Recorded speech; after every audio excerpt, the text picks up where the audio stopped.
Many of us who operate a childcare business in our homes also have children of our own. More often than not, they're a part of the program throughout the week. This is their home, but it is also their classroom. And our homes are always a place of learning, of course, but I think you know what I mean. Our homes function as a formal program space, but also a relaxed home environment. Ideally, before we open our homes, but in reality, it's ongoing, we need to be intentional and thoughtful about the boundaries we set, the expectations we have, and the environment we do life in, the spaces in our home. Welcome to this week's episode of the Early Childhood Educator. If it's your first time joining me here, welcome. My name is Victoria Bender. I am a registered early childhood educator living here in Ontario, Canada. Hi, buddy. Yes, you. You got your blankie. Can you go find a diaper? And your towel. Towel. Go find your diaper. Okay. Go get a diaper. In small town Ontario, Canada, I have 10 years experience working in childcare, and back in 2020 I opened my own home childcare / forest school where we live on our 3-acre lot, just nestled into a maple bush. A year and a half ago, we welcomed our baby boy into the world and life got immensely sweeter. Since going back to work at 6 months postpartum, we as a family have had to adjust and create life rhythms and routines to function while I operate the business in my home. Do you or did you have your children at home with you while you operate or even participating in your program? Let me know in the comments below. My little guy is actually a part of the program. I hear him right now in the background here. He has all his own cubbies and items that the other children would have. But these concepts I'm going to mention today are still relevant if you have children of your own who aren't participating in the program. This might look a little different and adapted to their needs as would be for every individual child.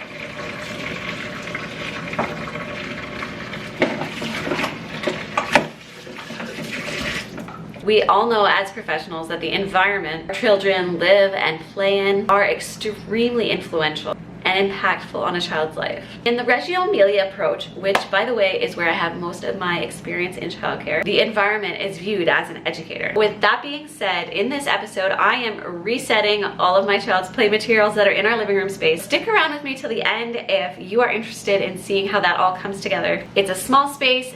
The way I set it up could also work if you operate your childcare. It's really important to me to have his materials up here too, because in my eyes, this is a family space, not just an adult space. So he gets to have the things he needs and enjoys and likes to relax with as well. Am I right in saying that it's a delicate balance in how you set up your home that offers your kiddo their own area and a childcare area? I am privileged to have the ability to have a fully separate childcare area in my basement. This makes it a little bit easier to set those boundaries. We eat and all downstairs, although at this point he does still nap upstairs in his own crib. So I think it's really a bonus that our kitchen table is also a family space. On the weekends and evenings and such, we don't ever really go downstairs to hang out at all, just to do laundry. I like this for my own sanity and not seeing my workspace and living in it all the time. And, for his sake too, on weekdays when we are downstairs, it remains a stimulating place, just like it is for the other children. They come and it's a new space when they come to my house. And what I notice is at the end of the day before dinner, family room is a calm and safe space for him at the end of those long, tiring, busy, noisy, child-filled days. I can see this is the case because the odd time I do have other children upstairs, it's very hard to share the toys, but when we are in the childcare space, it's lesser so. I think it's important to have some play materials that are just for them. At this age especially, my son is 1.5. He's developing a sense of self. And before we as humans can learn to exchange materials and ideas with each other, or what we call sharing, child needs to learn that something can be theirs before they can even begin to grasp the concept that something can be yours. This belongs to you. I'm sorry, but we do not need to expect children to share everything. It's just not developmentally appropriate, and even us adults, we don't need to share everything. We don't like to share everything, and that's okay. It doesn't mean we're not generous people, but there are some things that are yours. They belong to you. So in our garage here, I have this hutch that I am going to be putting in our living room.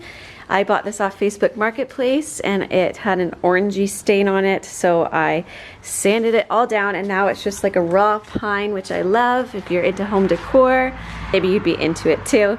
I just need to sand or replace the knobs yet, and the feet I'm going to be taking off because I don't like them and replacing them. But for today, I want it in the house. I want to get it organized. This has got some stuff on it right now from when I was sanding, and this is another find off Facebook Marketplace. It's a coffee table for our living room. We didn't have anything before. I am so excited about this piece because corners are rounded and very smooth, so less likely to have, you know, any accidents.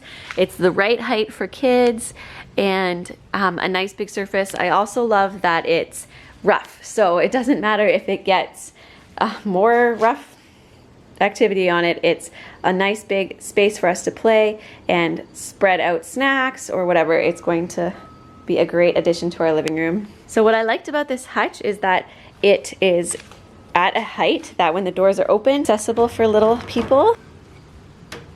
Now I did not refinish the inside, so that's what it was before. That's what it's like now. Maybe that is something I'm going to do at some point just to make it a little bit beautiful on the inside too. And it also needs some shelves across, and so that we can be just a little bit more organized in here. And then I also love that it has a drawer. Little drawer in the bottom to put some toys in there. And like I said, it's just all at accessible height for my little guy, but it's also going to be in my living room, and so things can also be tucked away when we're not using them.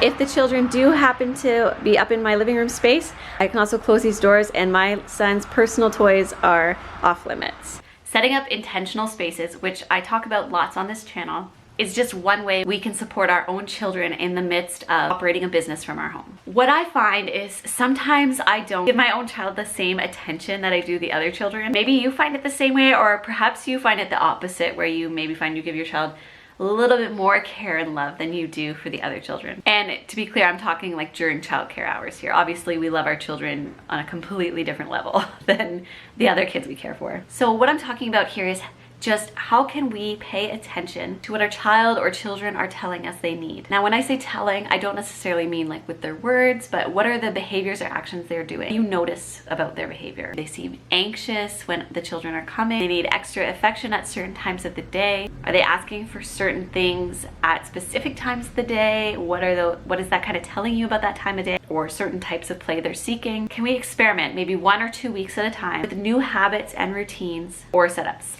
As working parents, we need to be intentional about creating that safe space, special just for them, that is kind of in general off limits to other people. How can we guide and support our children during childcare hours that helps them regulate and foster their capabilities?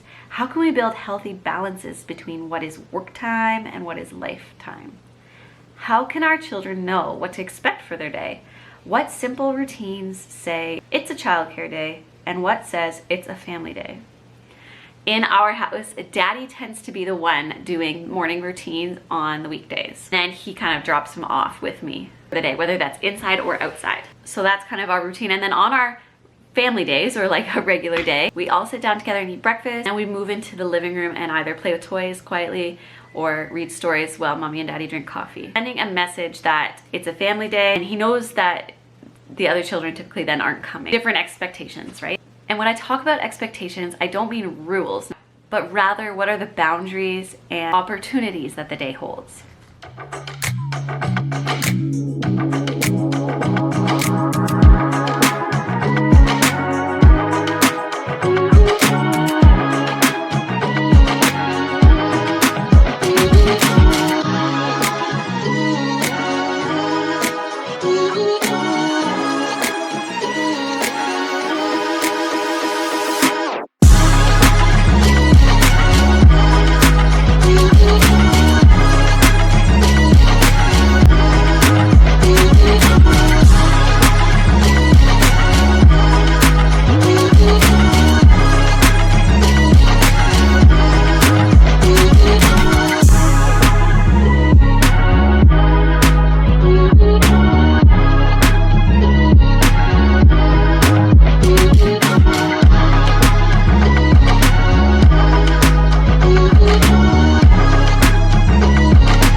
Thanks for spending some time with me chatting about our own children's spaces. Looking forward to our chats again next Wednesday on The Early Childhood Educator. We'll see you.